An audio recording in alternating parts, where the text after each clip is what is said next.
Jadi waktu tahu itu usia dia 18 bulan. Oke. Mulai merasa ada yang aneh. Kemudian bulan depannya kita tahu itu ada suspek ya. Suspek autism. Kemudian kita masih oke-oke aja karena pikir dalam 3 bulan, 6 bulan selesai. Nah, waktu paham usia 24 bulan, kita benar-benar baru paham apa itu autis. Iya.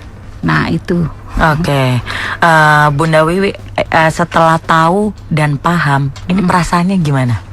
Ya pastilah ya, sebagai orang tua kita nggak mungkin munafik juga gitu ya. Saya pun juga sebagai ibu pasti perasaannya drop. Tapi kalau perasaan Bunda Wiwi sendiri, waktu itu down sekali ya. Karena saya pikir cuman dalam 3 bulan, 6 bulan selesai. Kemudian waktu 24 bulan dan sudah dimulai di terapi, itu bukannya membaik, makin regresi. Oke. Ya, jadi kalau waktu itu ada yang namanya kriteria DSM-4, itu Thomas memenuhi hampir semua kriteria autism. Plus hiperaktif. Hiperaktif juga. Iya, dan waktu itu kenapa down? Karena akhirnya jadi realize tahu ini ternyata perlu penanganan jangka panjang, bisa seumur hidup. Jadi saya harus full time, full heart, dan pasti full fun juga. Dananya kan perlu banyak ya. Akhirnya setelah rundingan dengan suami, saya memutuskan berhenti kerja. Lagi buat origami ya? Ya. Lagi buat origami. Oke. Thomas sekarang umur berapa? Sekarang Thomas udah umur 16 tahun. 16 tahun. kamu kelas berapa Thomas? Sekarang Thomas udah kelas 2 SMA. Kelas 2 SMA. 2 SMA. Dari tadi nih ya, You Lovers ya, di studio pun maminya lagi ngobrol gitu kan, Bunda Wiwi lagi ngobrol, Thomasnya tetap dong aktif bikin yang namanya origami. Iya, kamu suka origami kamu ingat nggak dari kapan Thomas? Thomas suka origami dari sejak SD, SD, TK. TK. Dari TK terus lanjut sampai sekarang ya. Dulu pakai buku, sekarang pakai ebook yang download dari internet. Oke, pakai ebook. Oh, dulu pakai buku, sekarang pakai ebook. Udah canggih sekarang. Thomas suka baca ya?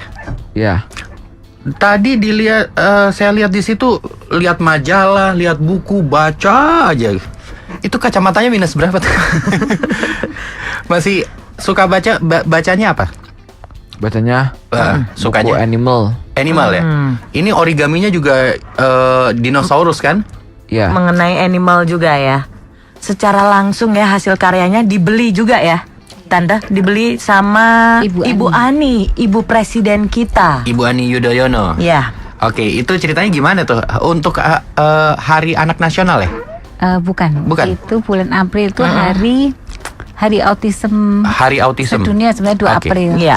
Dan puncaknya itu di istana. Oke, terus? Terus kemudian beberapa anak diminta untuk memamerkan hasil karyanya, termasuk Thomas. Waktu itu Ibu Ani datang ke stand Thomas, kemudian dia tanya nih boleh dibeli nggak? Iya.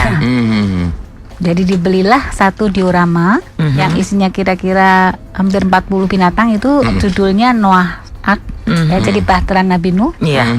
Yang di dalamnya itu ada lukisan dia, backgroundnya, kemudian ada Bahtera Yuna dan beberapa puluh binatang deh gitu. Dan itu semua pure hasil karyanya Thomas ya. Apa sih yang membuat Bunda Wiwi dan juga Pak Didi yang merupakan bapak dari Thomas ya kan, mendapatkan pengajaran apa atau pengalaman apa pada saat membesarkan Thomas? Iya. Hikmahnya gitu. Setelah hampir 15 tahun, akhirnya kita ternyata Thomas itu guru kita, guru kami gitu ya. Kebalik ya justru. Kebalik. Jadi kita belajar banyak itu dari Thomas. Jadi dia inspirasi kami. Kemudian satu itu. Kemudian kedua adalah perbedaan itu ternyata indah ya. Iya. Jadi different is beautiful ya. Karena sebetulnya yang disebut anak berkebutuhan khusus, anak-anak special need itu hanya beda cara hidupnya atau cara belajarnya dari kita ini yang disebut normal. Dan sampai Sabtu kemarin kita ikut seminar itu, sebenarnya yang disebut normal itu kacangan loh.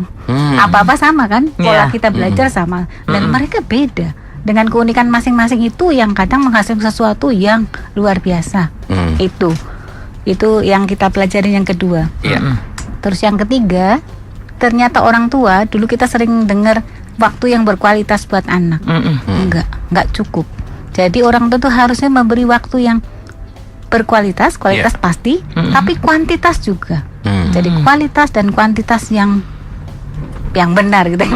Baru memberi perkembangan yang bagus gitu. Karena waktu itu kan jalan terus, betul. Waktu itu tidak bisa kita beli, tidak bisa kita pinjam atau utang gitu ya. Nggak bisa ngerampok waktu juga. Sementara anak makin bertambah besar.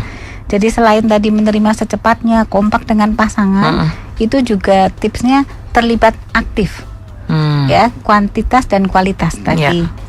Kemudian segera cari komunitas yang positif supaya tidak merasa paling malang sendirian. Gitu. Dan akhirnya dalam proses itu pasti ada up and down, tapi syukuri proses dan kemajuan sekecil apapun. Itu ternyata membuat kita bertahan dan makin kuat gitu ya kelihatannya gitu. UFM 94,7